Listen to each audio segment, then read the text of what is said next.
Welcome back to Eagle News. My name is Carly. And I'm Aaliyah. Today is April 12, 1861, and the Civil War has officially begun. It is between the non-slavery Union and the pro-slavery Confederates. The first battle is taking place at Fort Sumter in Charleston, South Carolina. Reports say that 11 soldiers from the Union are dead and 4 Confederates are dead. Looks like the Confederates are going to win this one. Back to Gianna, who is on the scene. Hi, I'm Gianna Karen. I'm here at the Battle of Fort Sumter. You dead!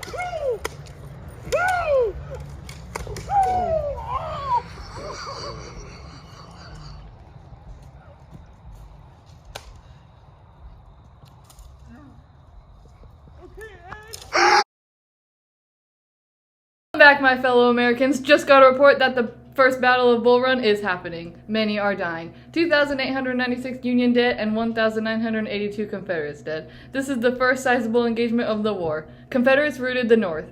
Northern civilians who rode out to see the battle had fled back to Washington with panicked Union troops. Casualty totals shocked the North and South and alerted them that the war would not be won easily. It is also during the battle that the Confederate General Thomas J. Jackson earned his nickname Stonewall. Now on to Gianna, who is on scene.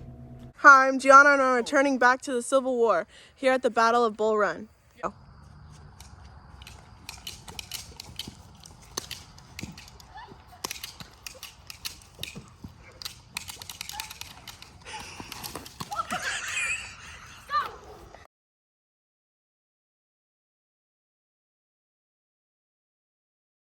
Hello, and welcome to your 10 o'clock news report. The Civil War is firing. The 7 days battle just got done. It was fought outside Richmond, Virginia. The series of battles was Robert E. Lee's first big victory over the North. During the course of the week, Lee, even though outnumbered, attacked Union General George McClellan so furiously that the Union Army was forced to retreat back to Washington. The Confederates took the victory of this battle.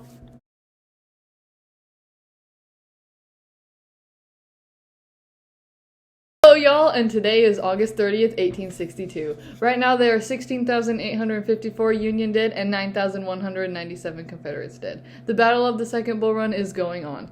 This is fought on almost the same field as the first Battle of the Bull Run. Robert E. Lee further cemented his reputation as a great general. The Union commander, John Pope, was completely defeated. Now on to Gianna, who is on to action.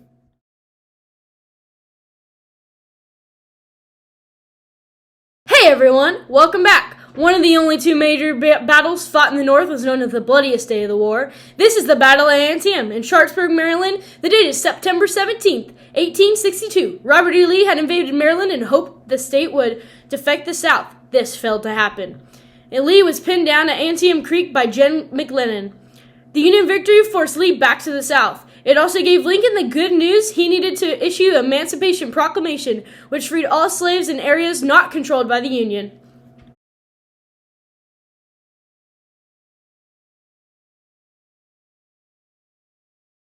This is the turning point of the war. After his successes at Fredericksburg and Chancellorsville, Lee invaded the North again. After trying to break the Union lines for 2 days, he tries a frontal assault on the entrenched Union forces. Pickett's charge is known to fail, and Lee retreats back to Virginia. Never again would the South have a chance to win the war or threaten the North. I'm back and here at the Battle of Gettysburg.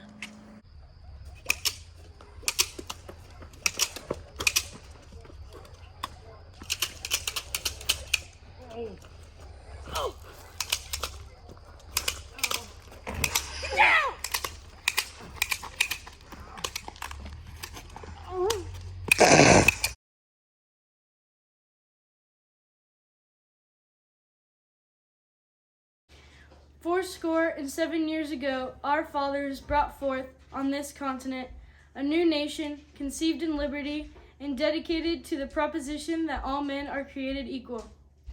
Now that we are engaged in a great civil war, testing whether that nation or any nation so conceived and so dedicated can long endure, we are met on a great battlefield of that war.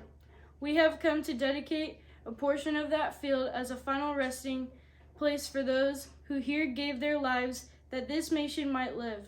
It is altogether fitting and proper that we should do this. But in a larger sense, we cannot dedicate, we cannot consecrate, we cannot hallow this ground. The brave men, living and dead, who struggled here have concentrated it far above our poor power to add or detract. The world will little note nor long remember what we say here, but it can never forget what they did here.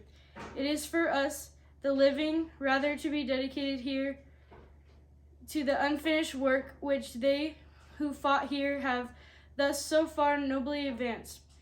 It is rather for us to be here, dedicated to great task remaining before us, that from those honored dead we take increased devotion to that cause for which they gave the full measure of devotion. That we here highly resolve that these dead shall not have died in vain, that this nation, under God, shall have a new birth of freedom, and that government of people, by the people, for the people, shall not perish from the earth.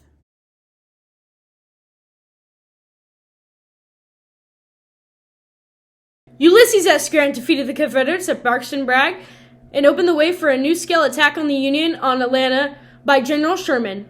The battle was won when the Union troops, without orders, stormed up Missionary Ridge and swept the Confederates from their positions.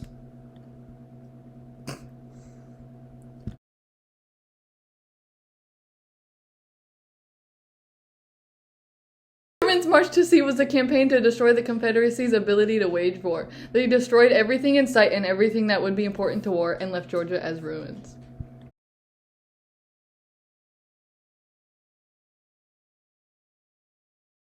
The South surrendered to Appomattox Courthouse. This was Lee's surrender to Grant, the final chapter of the Civil War. By the time he surrendered, he had less than 10,000 soldiers left, and this is the end. Now, what do you have to say to me? I surrender.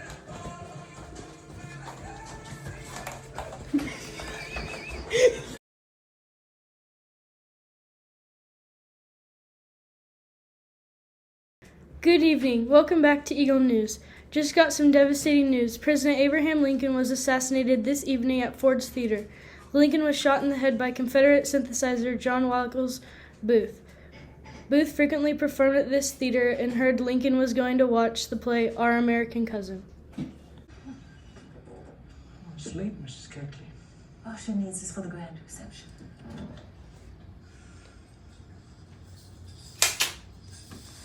It's your work.